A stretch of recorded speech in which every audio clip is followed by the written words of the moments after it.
In October of 1823, Captain Barnaby Thorne issued an order that defied the laws of God and the sea aboard his vessel, the Gilded Saint. He ordered the ship's carpenter to construct a rusted iron cage, not for the enslaved captives in the hold, but for his own first mate. Thorne declared that water was a privilege for the loyal, and that silence was the only currency he accepted. Over the next 6 weeks, the hierarchy of the ship dissolved into a nightmare. Sailors were chained alongside the very men they had captured, and the captain began to feast while his crew began to rot. By December, the Gilded Saint was found drifting off the coast of Havana. The decks were scrubbed clean, but the sails were stained with patterns that looked disturbingly like handprints. Captain Thorne was missing, but the cage was still there, and it wasn't empty. What happened in those 6 weeks of silence? How did a crew of hardened sailors and shackled men join forces to dismantle a tyrant? Before we uncover the disturbing truth of the Red Watch Mutiny, subscribe, hit that bell, and comment your country below. Now, let me take you back to where the madness began. The Caribbean Sea was dead calm, a mirror of blue glass that trapped the ship in a suffocating embrace. The Gilded Saint was never meant to be a prison for its crew, but the heat of the tropics has a way of boiling the reason out of a man's skull. Captain Barnaby Thorne was a man of aristocratic pretensions, wearing velvet in sweltering humidity, his face powdered white to hide the syphilis eating at his nose. When the wind died near the Sargasso Sea, Thorne did not ration the supplies logically. He rationed them based on his paranoia. He believed the crew was plotting against him, a self-fulfilling prophecy born of his own fevered mind. He ordered the water barrels moved to his private quarters, guarded by 2 mercenaries he paid in gold coins. The rest of the ship, 40 sailors and 100 enslaved souls below deck, were given a pint of stale green water a day. The ship became a sensory assault. The wood radiated heat like a kiln. The smell of unwashed bodies, festering wounds, and the sweet, sick scent of rum drifting from the captain's cabin created a miasma of despair. Thorne spent his days writing in his logbook, detailing imaginary infractions. "Jones looked at me with mutinous eyes," he wrote, "whipped him until the bones showed." The distinction between the sailors and the cargo began to blur.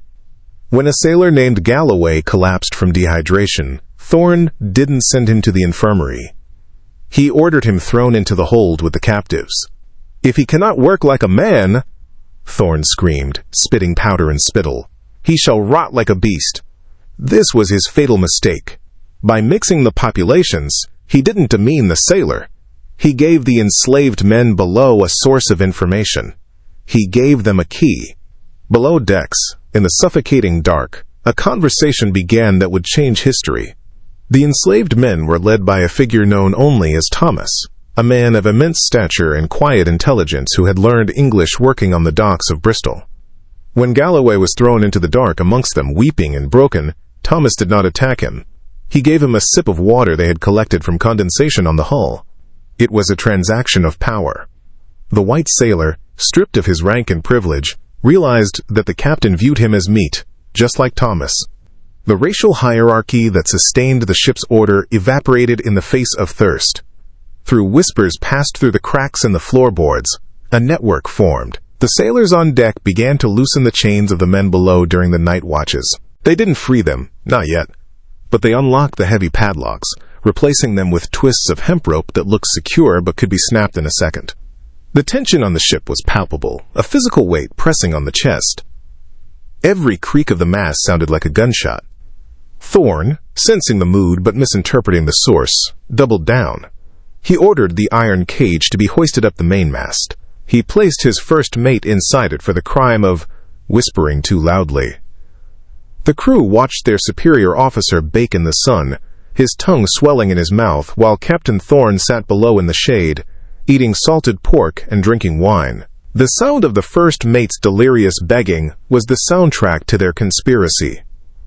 The breaking point arrived on the 3rd of November. The heat was so intense that the pitch used to seal the deck planks was melting, sticking to the bare feet of the sailors. Captain Thorne decided to celebrate his birthday. He ordered the ship's cook to slaughter the last remaining pig, a sow that the crew had hoped to breed if they ever reached land. The smell of roasting meat wafted across the deck, torture to men who had been chewing on leather strips to trick their stomachs. Thorne had his table brought out to the quarterdeck, in full view of the starving men. He dined alone, throwing scraps of fat to the sharks that circled the stagnant ship. A young cabin boy, no older than 12, fell to his knees, begging for a piece of the rind. Thorne didn't shout. He simply smiled, that terrible powdered smile, and kicked the boy in the face. The boy tumbled backward, hitting his head on a capstan, and went still. Thorne went back to his meal. He didn't check the boy's pulse. He didn't call for help. He poured another glass of wine. The silence that followed was not the silence of fear. It was the silence of a predator before it strikes. Thomas, watching from the grate of the cargo hold, caught the eye of the boatswain on deck. A nod was exchanged. It was barely a movement, just a shifting of weight. But it sealed the captain's fate. The sun began to set, painting the sky in bruised purples and violent reds. They would not wait for midnight. The uprising did not begin with a shout, but with a sound much more terrifying, the simultaneous snapping of 100 hemp ropes below deck.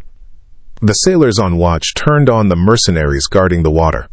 It was brutal and quick. Marlin spikes driven into necks, bodies shoved silently over the rail to the waiting sharks. Then, the hatches were thrown open. Thomas led the surge from below. They didn't look like men anymore. They looked like demons dredged up from the seabed, gaunt, covered in filth, eyes burning with a singular purpose. Captain Thorne stood up, knocking over his table, the wine spilling like blood across the white deck. He drew his pistol, but his hands, greasy from the pork, slipped. The gun misfired. The crew did not kill him instantly. That would have been mercy, and mercy had evaporated weeks ago. They surrounded him, a ring of starving sailors and vengeful captives. Thorne tried to command them, trying to invoke the laws of the Admiralty, screaming that they would all hang. Thomas stepped forward, towering over the captain. He didn't speak. He simply pointed to the mainmast. To the cage. They stripped Thorne of his velvet, his powdered wig, and his dignity. They hoisted him into the iron cage, pushing the corpse of the first mate out to make room. The mutiny was total. The ship belonged to them now. But the horror of the Gilded Saint wasn't over. The men, intoxicated by freedom and revenge, turned their eyes to the captain's stores. For 3 days, Captain Barnaby Thorne lived in the cage. He watched as the men he had treated like animals feasted on his food and drank his wine. He watched as Thomas and the boatswain navigated the ship, working in a strange, unprecedented harmony to catch a sudden wind that finally broke the calm. Thorne begged for water. The crew gave him the same cup of green, stagnant slime he had forced them to drink. He begged for mercy. They gave him silence.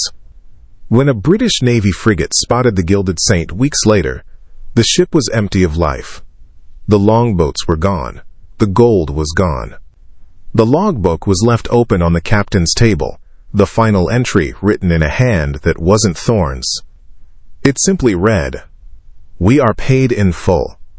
Up in the cage, swaying gently in the breeze, was a skeleton picked clean by birds, wearing the tattered remains of a velvet coat. The fate of Thomas, the crew, and the survivors remains one of the ocean's great mysteries. Did they make it to an island and burn the boats? Did they establish a community of free men somewhere in the untamed wilds of the Americas? Or did the sea claim them all in the end? That the people deemed powerless often hold the most dangerous power of all. The power of witness, the power of memory, the power of refusing to forget. What do you think of this story? Do you believe the crew survived to live free lives, or was their mutiny their final act?